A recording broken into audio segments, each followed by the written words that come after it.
Well, hi there. This is Ron Rogers, and I am going to tell you about my beautiful Great Lakes biplane that Waco Aircraft Company built for me. And there were some interesting aspects to this aircraft, though, once I got it delivered. It was excellently built aircraft, but there were a number of issues, and I want to talk about that. I think you may find it interesting. Now, this is one of my checkout flights. I'm getting training on it. I had had an aerobatics school back in the 80s while I was initially furloughed from the airlines, and I worked for Cessna Flight Test, Boeing Flight Test, and then as lead engineer in the microwave technology group. But on the side, I taught for flight safety, and I also had an aerobatic school using a Citabra and decathlon. I'd never flown a Great Lakes before, but I loved aerobatics, and this thing just looked cool. And I went up to Oshkosh one year and looked around, and it was kind of funny. Oshkosh is like going to a car market where you can see everything. And I looked at a lot of airplanes and decided I wanted the Great Lakes. Oh, and by the way, the 727 KR.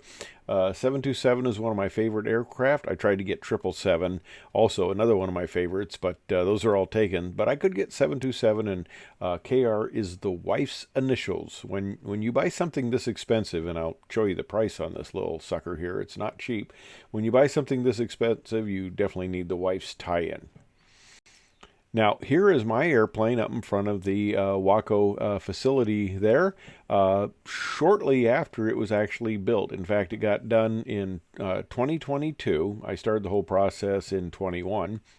It takes a while to get on the list and then for your aircraft built. But I got it just put together, finalized, got my little bit of a checkout.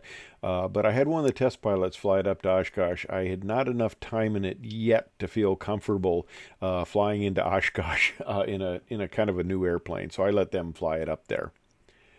But it had the kind of initial. I'll tell you some of the problems here. One of the initial ones, you see the yellow arrow there. When I went and flew it, I thought, boy, these controls are not very well harmonized. The prototype that I flown, the company aircraft, and I'll tell you a story about that airplane. The company aircraft, the ailerons were much lighter, and I go, these are really heavy. Well, it's interesting. They got the group of people who build the aircraft, and they do an excellent job. They got the group of people who assemble it, and then they got Centennial, which is part of Waco. You know how these companies have all these little divisions and stuff. And they got Centennial, and when it went up there, they have a really good crew there, what's left of them. They have a really good crew there, and I'll explain that. Really good crew that said, hey, you got a problem. Actually, they found this up at Oshkosh initially. They said, hey, these hinges are way too tight, and they loosened them up. Too much of a clamping force, I guess. They loosened them up, and it made a big difference.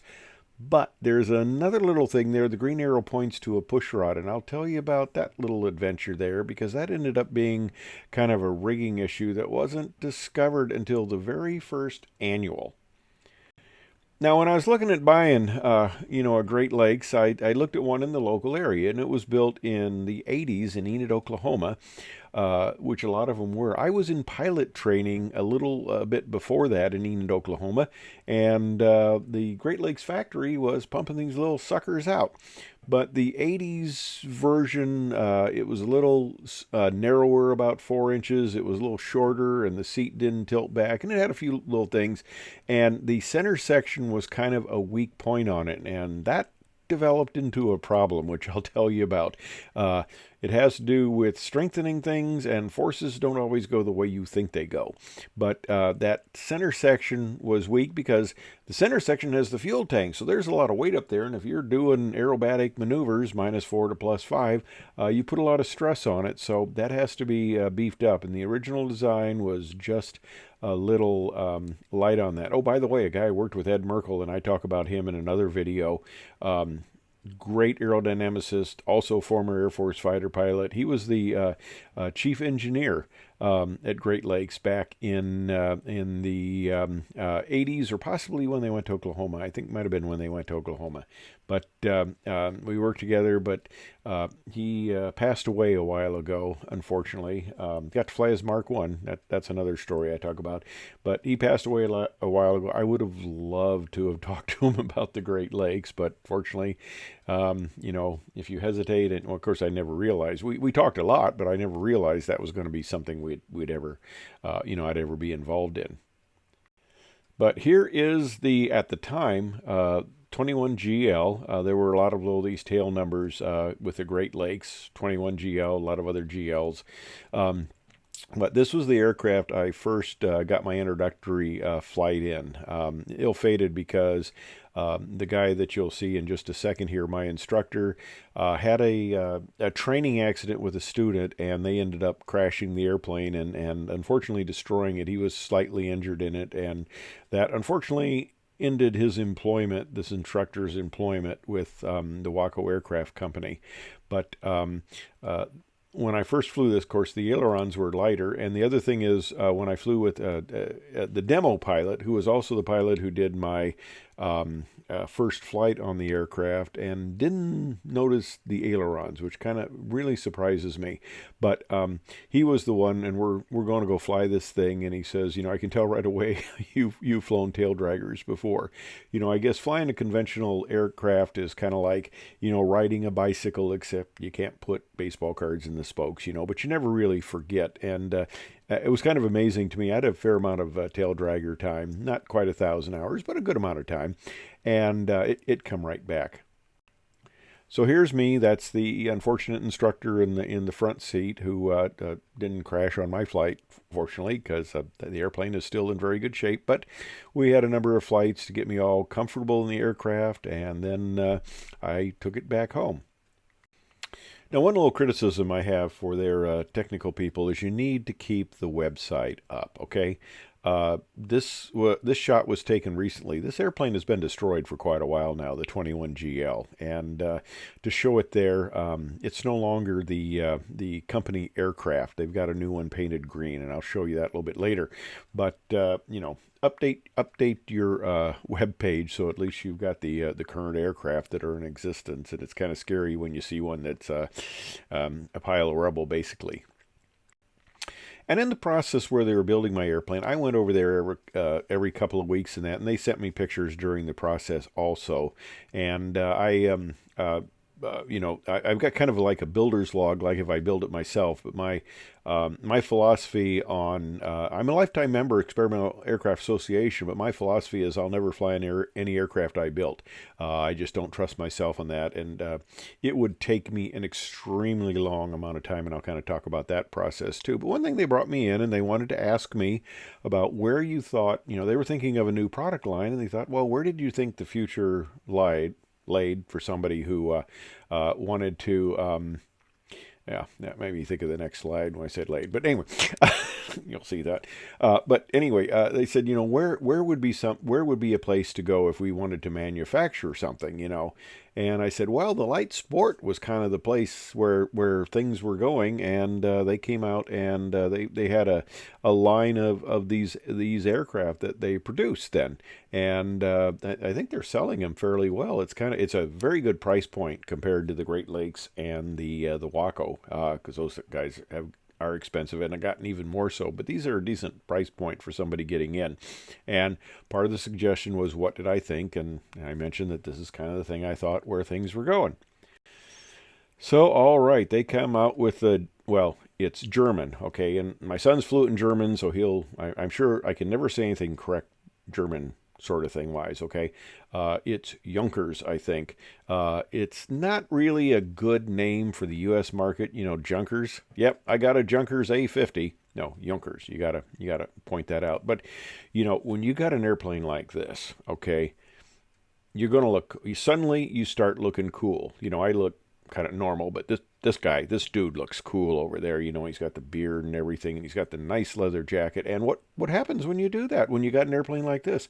some babe comes up next to you and she puts her arm on you and she's just looking out in the distance, probably seeing, if there's any guy with more money out there, because the guy who buys one of these can't be terribly rich because they're not all that expensive. But, it's marketing. Okay, so here's on the website. This is kind of cool. I've got my airplane on their website there. I've got the instrument panel. That's my nice instrument panel. That's an upgrade. The 727KR, and that's the look back on the fuselage there. So that's 3.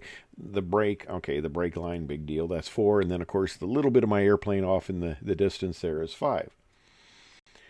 Now here's something interesting, and I'll show you what I paid for this airplane. And here is their new, the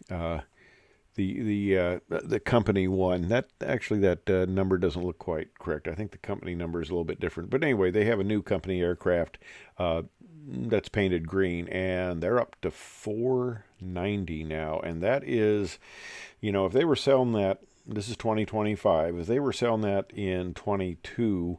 Or actually, when I placed my order in 21, I would have probably shied away from that and looked somewhere else and maybe stuck with buying, one of the older ones. Now, the thing about that airplane I showed you earlier, it's 45 years old. The fabric is original. I want to fly aerobatics. I love the old type of airplanes, but I don't love the fact that they are old. And aerobatics is a lot of stress on an aircraft. And, if I've got an old aircraft, that's one thing that why I didn't like the PT series, the 26 and stuff like that, because that wooden spar. A friend of mine, very prominent in EAA, said it was just a bunch of termites holding hands, and you really didn't want that. So anyway, I digress. Okay, that's a shirt. You got it. Okay. But basically, so I wanted a old design for the getting back to basics, because this thing has no artificial stall warning. You feel the buffet, and when it stalls is when it stalls. There is no artificial warning. It was certified back in 29. A lot of the regulations didn't exist back then, so it is a basic aircraft, and a biplane is fun to fly. That's one of the things I wanted. I wanted to fly a biplane because they're just cool. And I couldn't fit a Stearman in my hangar, the one that I had for this airplane. I got a hangar for my 310, but I'd have to get rid of the 310 to put this in there, and I didn't want to do that. I wanted to keep both airplanes at least for a while. So I'm digressing here. Let's see if I can get back to my train of thought. Oh yeah, it's anyway, it's expensive, and but I might have gone somewhere else if this would have been the price at the time. Now, one thing, and I'll tell you the story. The salesman, Alex, great guy. Great guy. He's no longer with the company, unfortunately, but a great guy. A lot of people are no longer with the company. He's a great guy. And he told me basically later that when they got in a new CEO, they went through at least one CEO. The CEO that was in charge when I was flying, buying this airplane, I guess had not done a good cost analysis, and I heard that basically they lost $100,000 on my airplane. It cost them more to build it than what they sold it for me, because here is my price sheet. See that $490?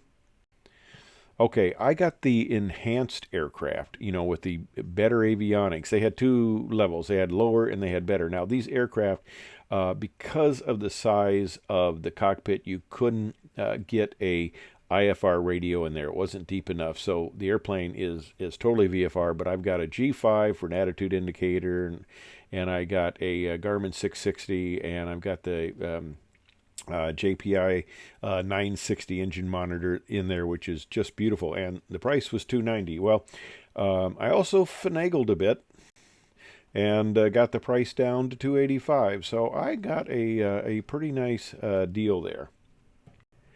Well, they're getting ready to go to Oshkosh, and they put this little group. It's now the Dymore Group. It was Waco Aircraft, and I guess Dymore bought it because that's what all the business cards now show. And I have a stack of business cards of people who are no longer there. And they've got the Junkers there and the YMF. The YMF actually was very close on price to my aircraft because basically they're about the same to build, the same amount of work with the wing structure and everything like that.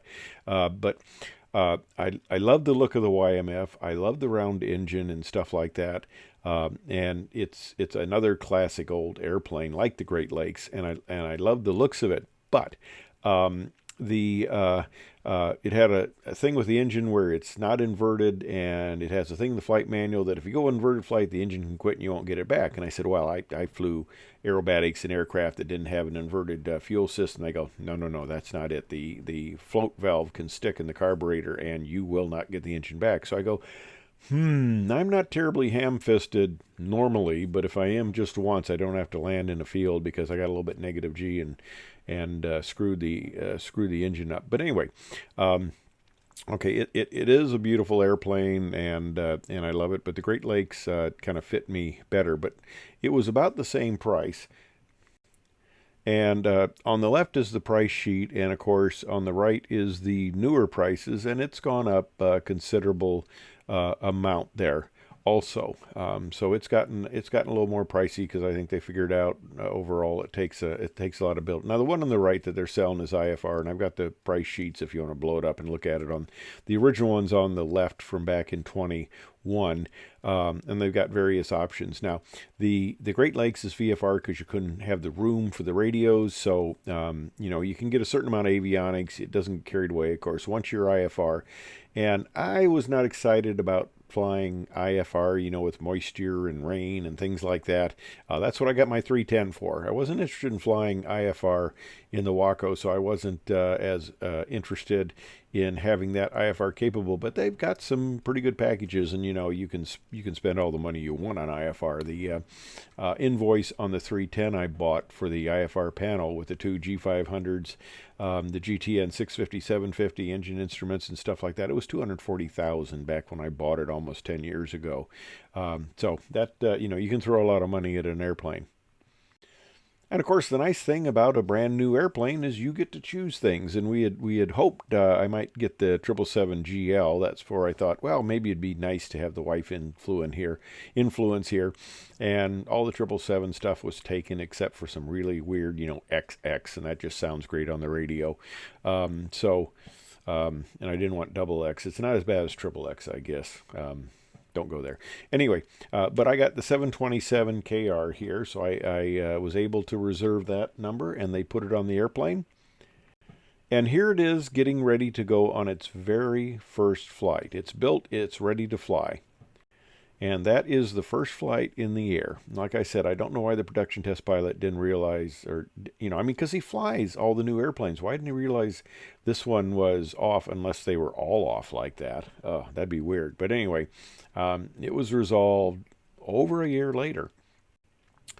But I got my standard airworthiness certificate. It was all cleared. They had about 3 flights and got the rigging squared away.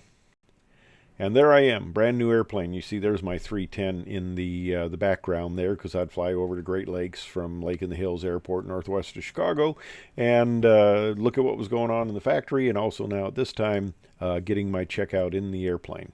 And of course, since I flew my 310 over, I had one of them fly the aircraft back to Lake in the Hills, and then shortly thereafter they took it up to Oshkosh.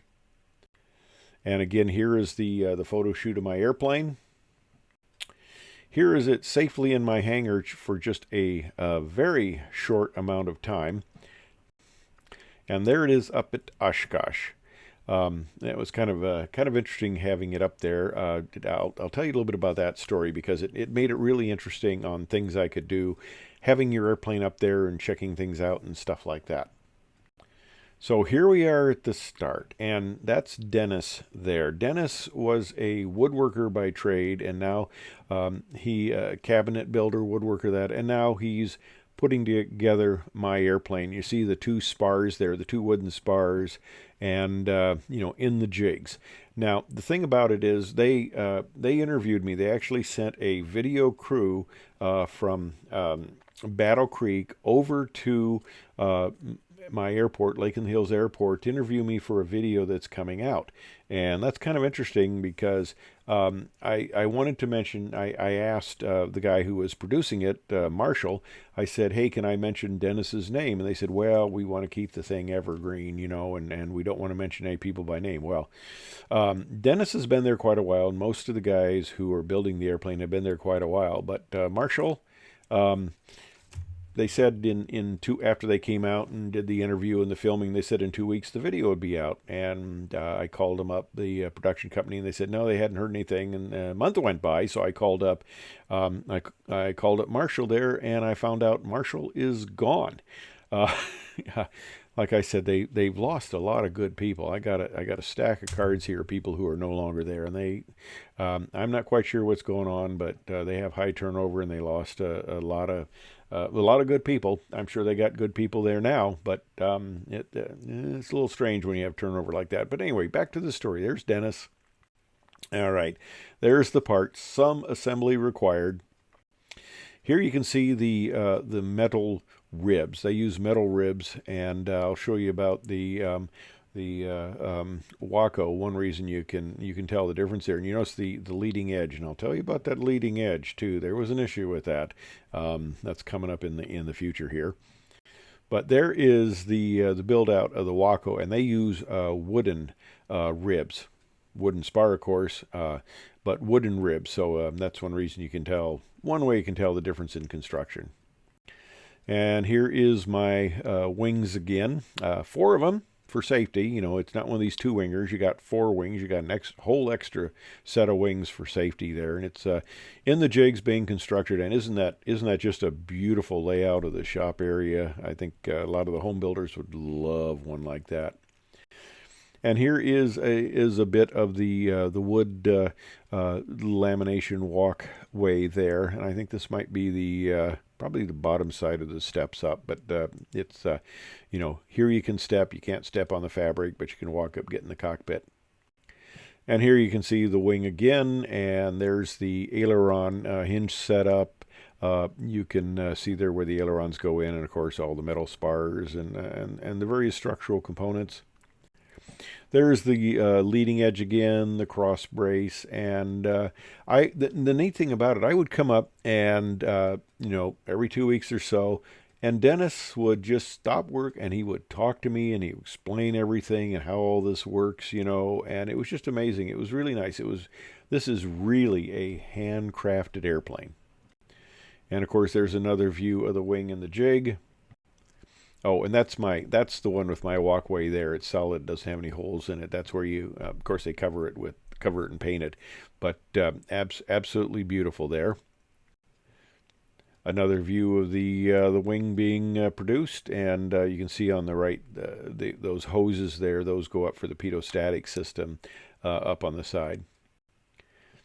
And there's some more of the construction. I took a lot of pictures. These are just a minuscule fraction of the pictures that I have of this being built. And there's another one there. And there's Dennis working and on the aircraft. On the right, you can see the rudder there. It's got a lot more metal components, vertical stabilizer.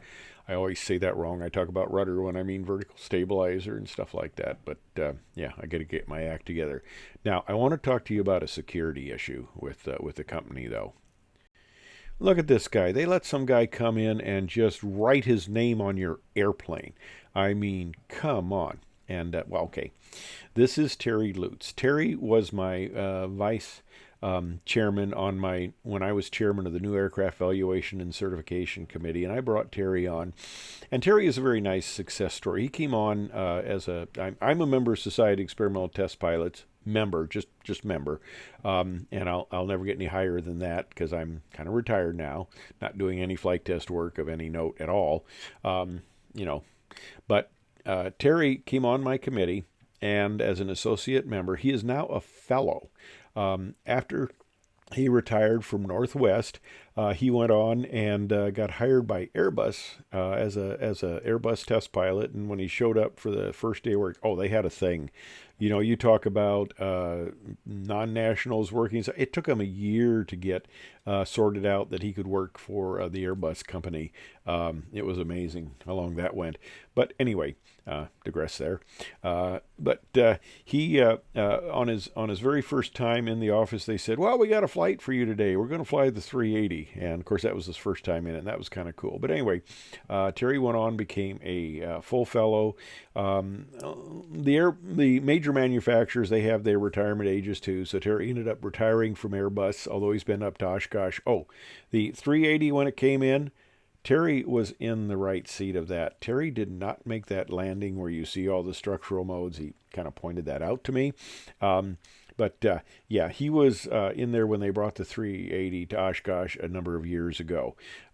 Terry built an RV-8, and he kind of wanted me to build an RV-8. And it was really trade-off between the Great Lakes and the RV-8. I kind of wanted something a little more basic because my 310's fast, although I'm going to get out of it eventually. But it's a fast airplane. I enjoy it. But the RV-8, I mean, it's cool. It's got the canopy. I could fly it in much more weather than I can fly the Great Lakes with the open cockpit. But it's not a biplane, and the biplane just has very unique flight characteristics that does not mix in well with the traffic pattern at 3 Charlie Kilo, where people are flying extended cross countries in the pattern. Oh my gosh, I could fly 3 patterns by the time they can get one in, but I digress. Okay, anyway, that's Terry. Moving on, here's the welded fuselage. And of course, I actually did some welding and am fairly familiar with welding, but I don't think I would trust myself to weld a fuselage that I depended on structurally.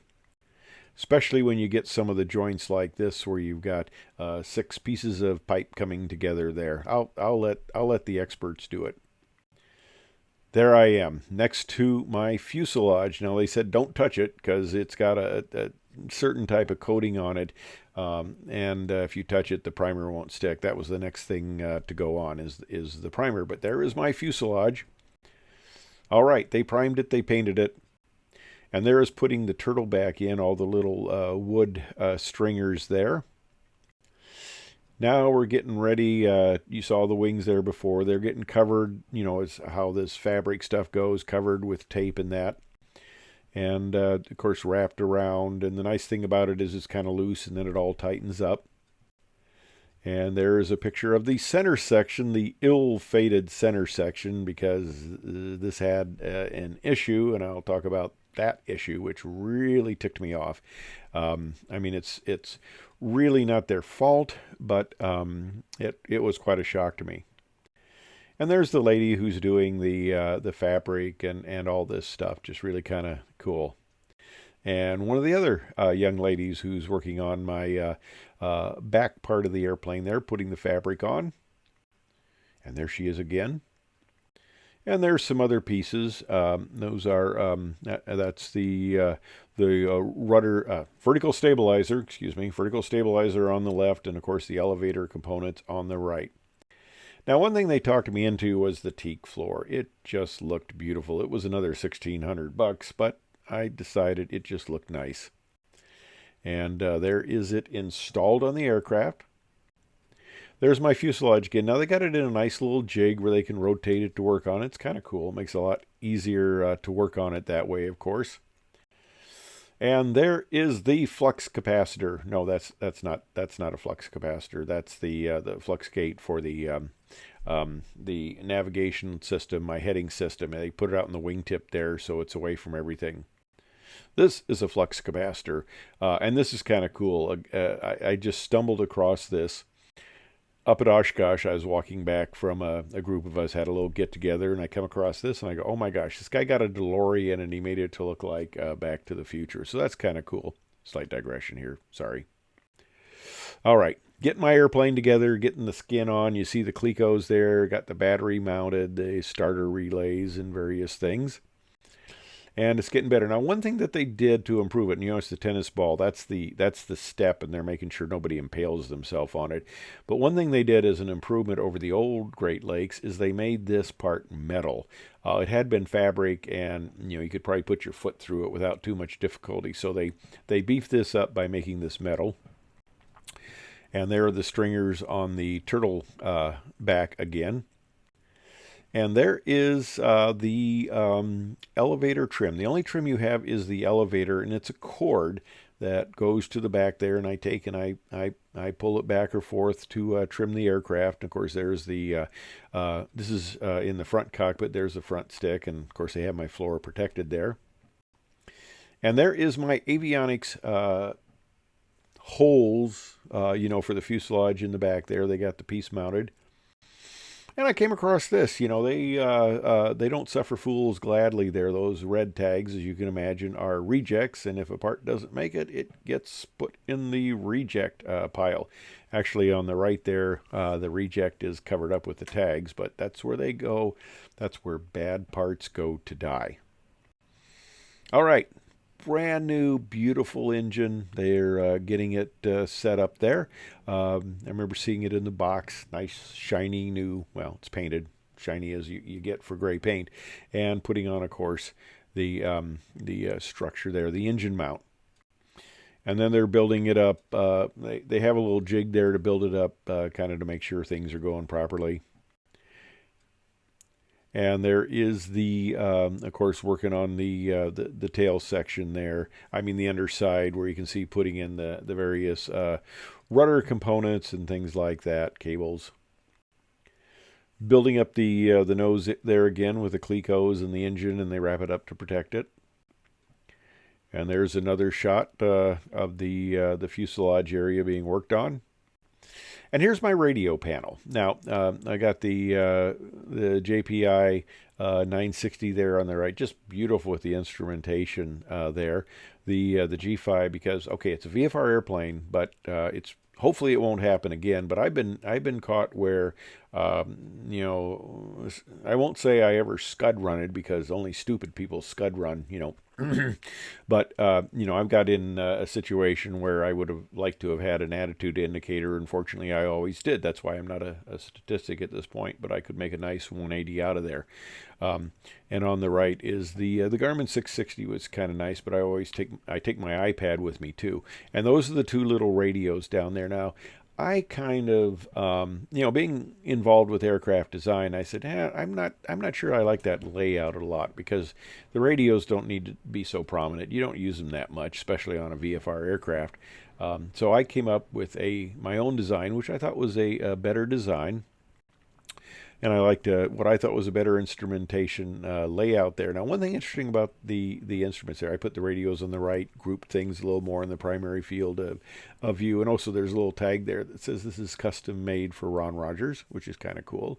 But they have a small instruments, 2.5 inch instruments, and the altimeter, the G meter is electric, and the altimeter is electric. And I go, man, I don't like the idea that if I have electrical failure, I don't have an altimeter. And they said, well, it is a VFR aircraft, you shouldn't be in the weather. So I guess, well, okay, I can take that argument.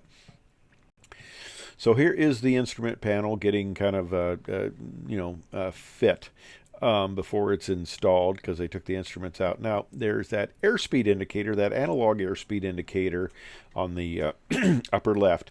And I have the G5, which also has airspeed. Of course, this is in miles per hour, because it's certified back in 29. Although the G5 will display, it's got one display in knots, but the basic, the two are the same. And have you ever heard the old statement with, man with one watch always knows what time it is, man with two watch never knows what time it is? There was an issue having two airspeed indicators that I'll delve into, and this is one of the issues I dealt with after, I got the airplane. But I must say, Waco really supported the aircraft well. All right, we're getting the cowling. It's been fitted. It's been put together. They paint it. And they get all their little pieces. They put them in a rack to save it. And there is my panel with all my switches and all my circuit breakers. They're not installed yet, but that's basically, and you can see the throttles above there. It's a constant speed propeller. So I have I have throttle, prop, and mixture. And there is another shot of them installing various parts. Oh, and one thing nice about this is, this aircraft has certain custom aspects to it. And I talked to the lady who is making the seats. My wife is 5'1", I'm 6'1", or at least that's what I measured a while ago, and that's my story, and I'm sticking to it. So we had to have a little difference in seat cushions so she could see out.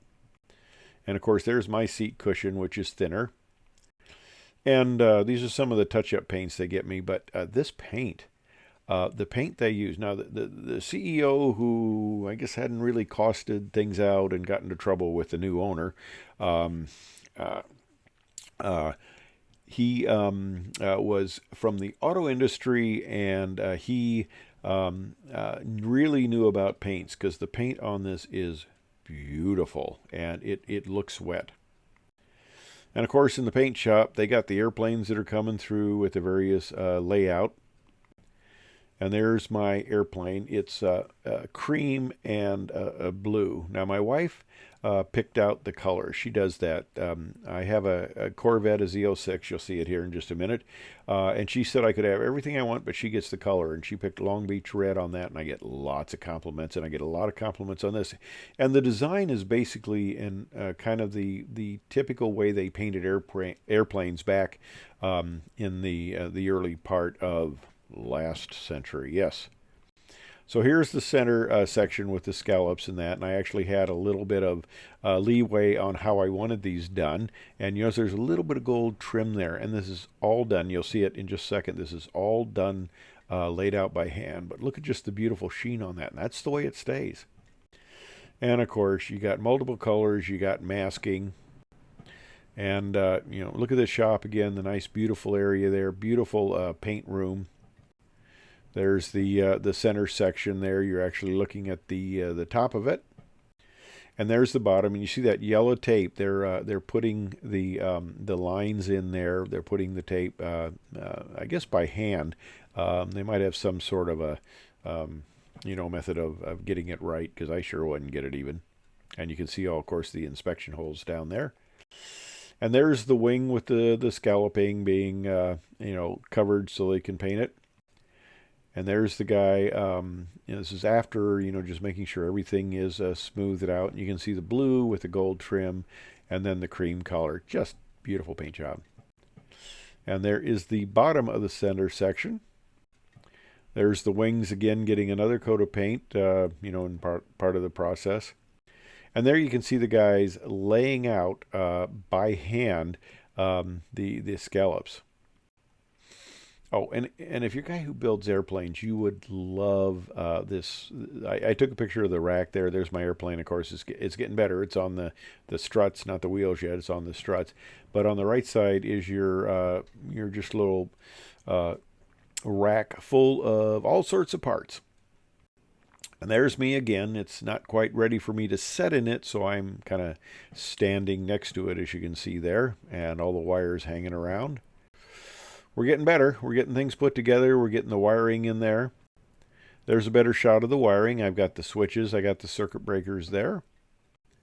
And they're getting the avionics installed. There's the JPI.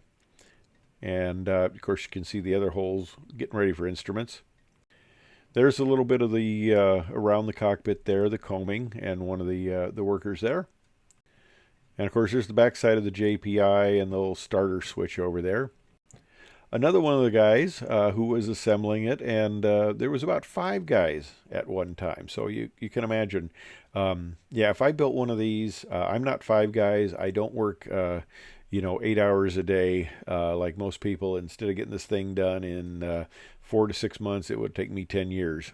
And in 10 years, I don't think I'd be able, probably in being almost 75, 85 is my first flight in this. I'm not sure how excited I'd be about that. I might be, that's probably at the point, hopefully, that I'm, winding things up maybe. And there's the technician work. Oh, that little gray tube, that's off the heater. The only, I could have, for some extra money, had heat in the front cockpit. Don't tell my wife I didn't put heat in the front cockpit. But that very nicely heats up my left knee. It does do a good job of keeping the cockpit warm. And there's the guy working on the clecos on one of the things that go around the struts for, getting it nice airflow. And there is the fantastic control panel with my circuit breakers and switches and that. All right, engine's mounted. We're getting ready. You got the tires down there. And we're getting a little bit better. There's the yellow tapes, of course, over the breather there, take off before flight. But it's coming along.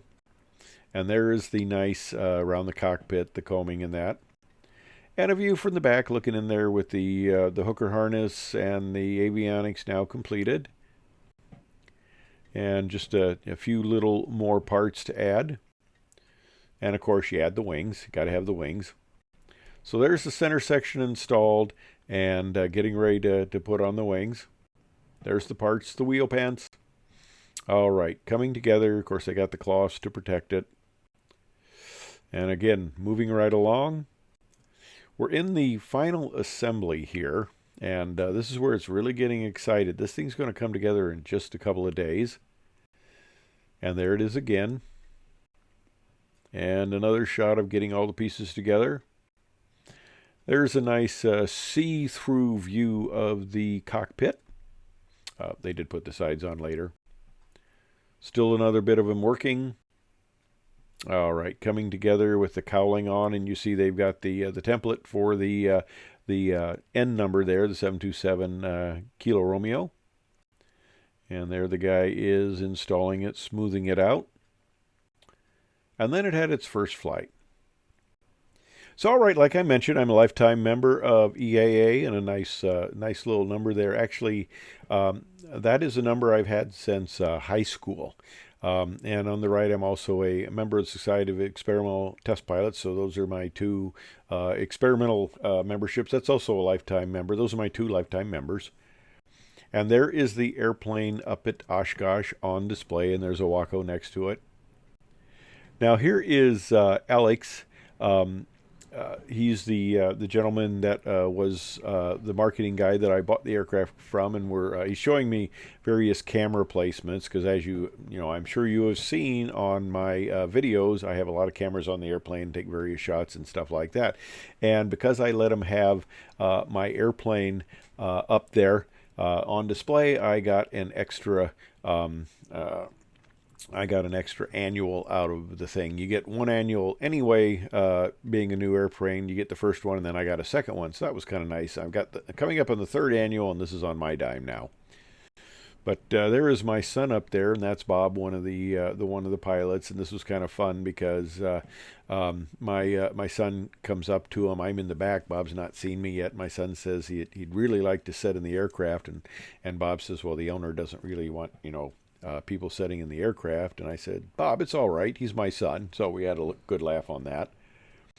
And the neat thing about it is I hadn't bought the parachutes yet. And that's one of the things I found out about buying an old airplane. When I used to skydive back in the 70s, I had a surplus military chute, and a line would break, I would sew it together. Didn't go to a rigger, I would just sew it together. And if a panel went out, I'd put some ripstop on it, and we just essentially jumped those until they were trash, which is what they became. But then the powers that be decided that maybe there should be a lifetime on these things because the nylon kind of falls apart. So the old chutes were no good, and it's interesting. These chutes that I got a seat pack and a backpack. Couldn't decide, but the nice thing about it is my airplane is at the Waco. I'm sorry. Okay, Waco is what the Stearman people call the Waco. Taco is what you eat with a shell, and this is Waco, like the city. City not with a terribly good, not. Wonderful things didn't happen to Waco, but anyway, that's what you call this. Okay, so, and you see the seat cushions out there because I'm seeing with the seat pan, but I was able to get how high do I set and stuff like that, and I got pictures.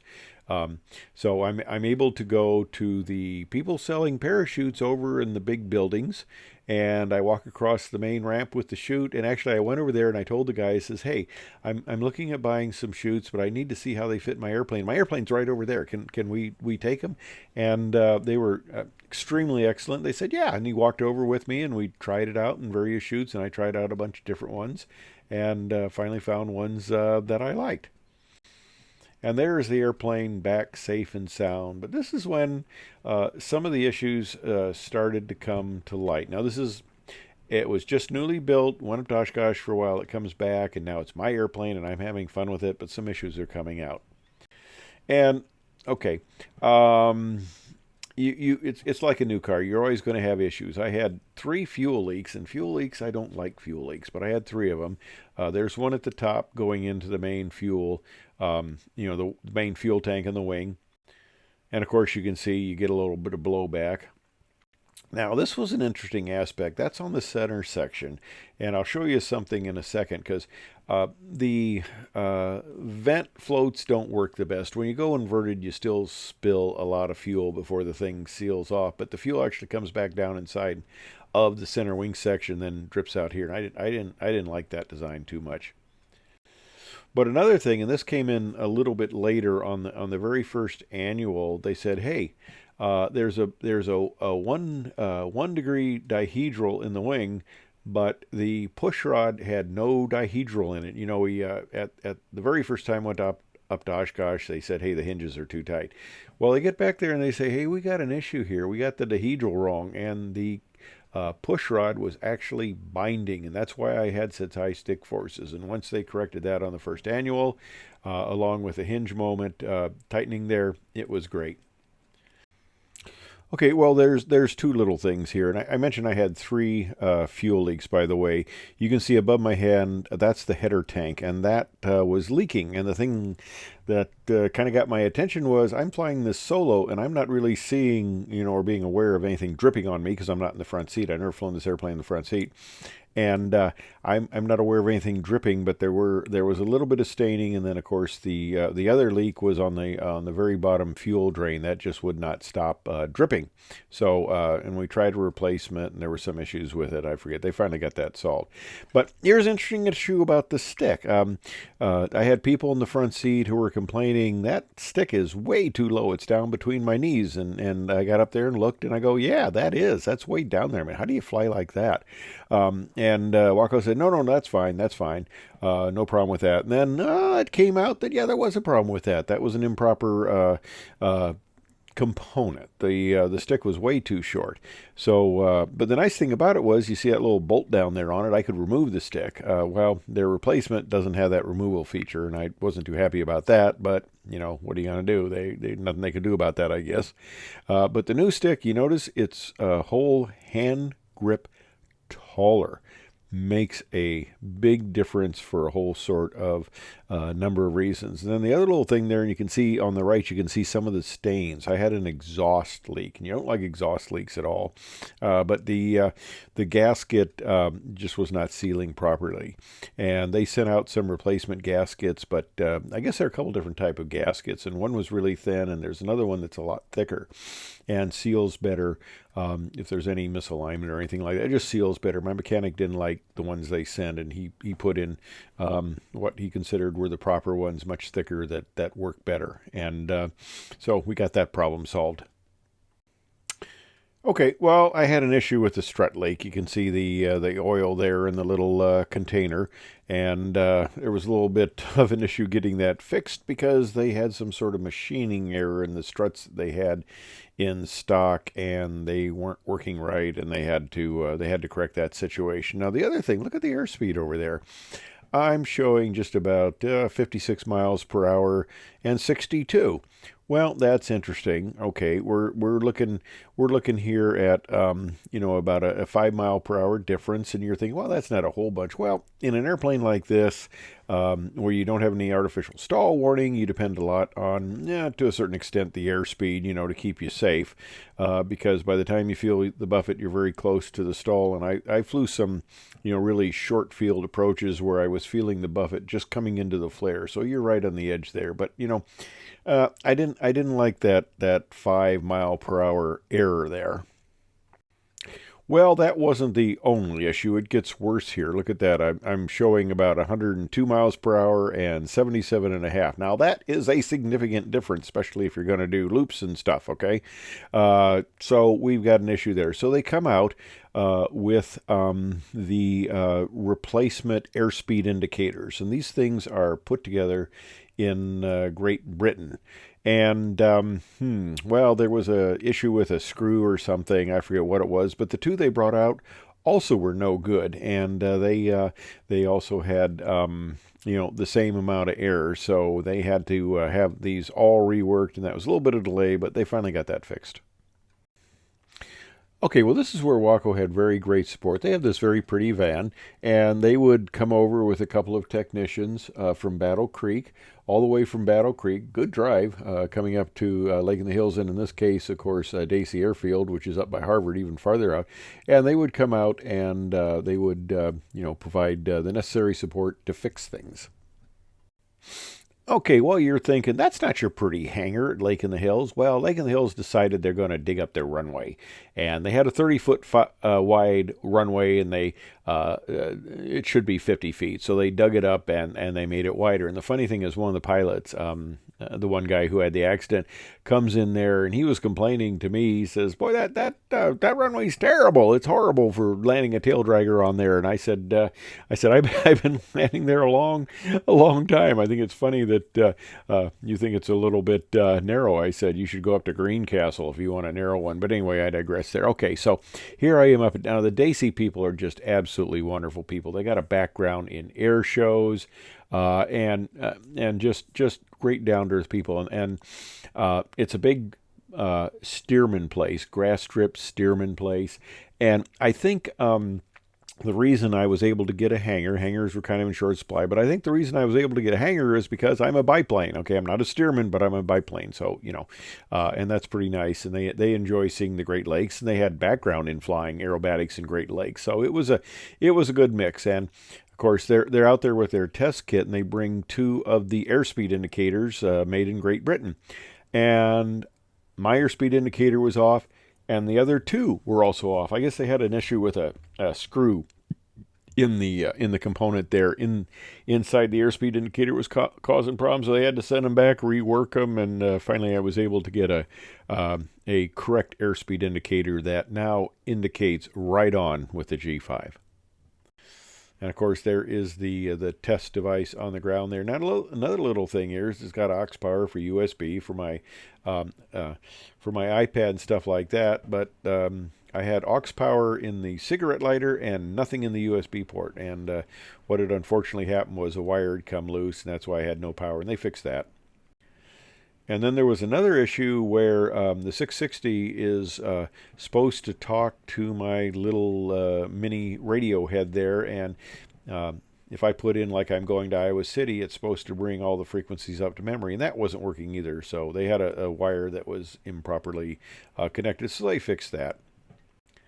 Now here's an issue that has never been resolved. Okay, when you're flying an aerobatic airplane, you like a crotch strap. Okay, because when you go inverted, you want something holding you down, what we call a 5-point harness. Well, right now I've only got 4-point harness. Now I got 2 lap belts, which is really nice, and I got a little ratchet. I mean, the hooker harness is great, but I'm not. They told me they're going to have engineering on this, and okay, that's been 3 years now, and nothing has been resolved. But there could possibly some solution. I had actually a friend of mine try to put together a boot to kind of protect it, because I protect the stick area, because I think the concern was that the lap belt, if it was loose, would fall down in the stick and get jammed in there, and that you really don't want. I'll deal with not having a crotch strap to avoid jam flight controls any day of the week, but I think that was part of the issue. But because of all this stuff, he couldn't really design a good boot to put there.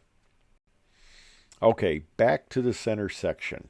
Now, there's the little bit of the leak.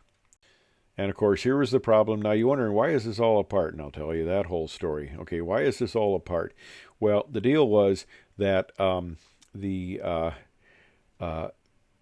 center section, Cessna, when I worked for Cessna Flight Test, I came in on the 340 project with the tail issues, and it was try this, try that. We had all sorts of tails we were trying. Boeing has the manpower and the ability to do very great analysis, but when you try to get rid of one stress somewhere, you can get the stress somewhere else, and that's not a good deal whatsoever. And that's what happened. They were getting cracking in the ribs. It came out first as a service Boldenton and then as an AD. And I came up to Oshkosh and I found out, and they had the new owner there, and I found out that I could no longer fly aerobatics in my airplane, and that's why I got the airplane, was to fly aerobatics. And I was not a happy camper, let me tell you. Okay, I was not a happy camper. So from Oshkosh, I found out in July. It was a service mode at first, so I could go out and fly aerobatics if I wanted to, but that's just not smart. Okay, that's just not smart. So, hey, I'm gonna wait and get the thing properly taken care of here, and they had to get on the list there. And the nice thing about it is and I'll show you here in a second. The cost to do this was about 20 grand per center section, and Great Lakes Waco absorbed all of that, as they should. It's still on warranty, but that was an expensive mistake for them for an aircraft that already cost them $100,000 more to build than I paid for it. And here's the airplane up at the Antique fly-in. It's just nice to have a biplane flying into the Antique Airport. And I first flew in that airport about 52 years ago when I was a brand new pilot with a friend of mine, Russ. We flew a Arrow in there, actually. Not the best airplane to fly into the grass strips because they were short. But we flew in there in an Arrow, and that was my first association with the Antique Aircraft Association, which I think is an absolute great #1 association. I'll talk about that in just a second. But here is my little group shot here with the Vet and the my 310 there and the Great Lakes. And of course you've seen the But I Digress and all this stuff, the bling. There's up at Oshkosh with my son, and we're next to the Waco there, the YMF, and I got him a T-shirt too. So we're all copacetic here. Now here's the AD. You can look at this in detail if you're trying to do a reading test here. And there's the second part of it. But it basically talked about how you had to redo the ribs, and of course you had to take the whole thing apart to do it. And they took the airplane up. Basically, they kept it over the winter when I wasn't going to fly it anyway, and they did the work. So they take the center section apart. They rebuild the appropriate components. And then they put once they get it done, they put it back together. Of course, here is the airplane being stored for a little bit. And now it's going back together, putting all the wings on. And it's all nice and back together and ready to go fly again. Now, all during this process, Janelle kept me updated on how things were going. Well, or so I thought, okay? We talked at least every 2 weeks, often every week, and she would send me email updates if we couldn't get together. She is no longer with the company, just like Marshall is no longer with the company. But one thing that they did during the process was they dropped my upper wing and on a toolbox, and they put a dent in it. And I came in there to pick up my airplane. They made this good now, but I came in to pick up my airplane, and they said, "You know about the wing?" And I go, "What?" No. And they showed it to me, and I had absolutely no idea. To say I was rather livid about this whole thing is an understatement because she had all the time in the world to tell me about this and never did. What they had to do was, in an attempt to restore it a little bit, they had to make this one inspection port bigger to get into it. But they are unfortunately not able to get it fully out. So that was kind of an unfortunate thing. But hey, it flies. So here we are back at the Antique Aircraft Association. I really like these guys. It's a fun time going down there. I've been down there several years and really enjoy taking the airplane down there. I think I'm going to drive this year because last time I was down there, they had a real nasty thunderstorm came through, and it got me real worried about a fabric airplane, and I didn't have a vehicle for transportation. That's a long story. But anyway, I think it'll be a little bit nicer having a vehicle down there. And I joined Vintage Aircraft for a while. Now, the thing I found out about the antique people go, it's when your aircraft was certified. So I have a certified 1929 aircraft, so it is an old aircraft. That's not fooling the vintage people. They don't buy that. It's a new airplane. Okay, yeah, it's a new airplane, old design. So they don't treat you quite as well. So I let that membership pass. But here is the antique airfield. If you're ever interested in an old airplanes and a lot of good work and a lot of fun people, this is a good group to be involved in, and this is my main antique type of airplane association. So all the problems are fixed. I'm having fun as can be flying the airplane. This is now in March. I'm sorry, February, about to become March of 2025, and getting ready to. I've flown it once. We got warm enough. It's warm enough today, but the wind is gusting to 40 miles per hour, so that's not gonna work. So you might be able to hear it even in the background, but it's getting soon that I'm gonna be flying it again. So back to where we started. I've got an absolutely beautiful airplane. I'm enjoying the heck out of it. I'm flying aerobatics, and I'll keep doing that as long as I can. The one thing about a conventional gear aircraft is I won't have to have anybody else probably telling me when I'm losing it, because the airplane will tell me I'm losing it. Because you got to really be on your toes to fly one of these, and you got to fly it like they say to parking, to tie down. So this airplane will keep me honest and will tell me when, hey, I'm losing it. So far, so good. Okay, my goal is to live forever, and so far, so good. We'll see how that comes out. Anyway, I know this was a long one. I think it's one of the longest ones I've ever done, but there was a lot of material to cover here. And if you stayed this long, thanks. I hope you enjoyed it, found it interesting and informative. Thanks for watching.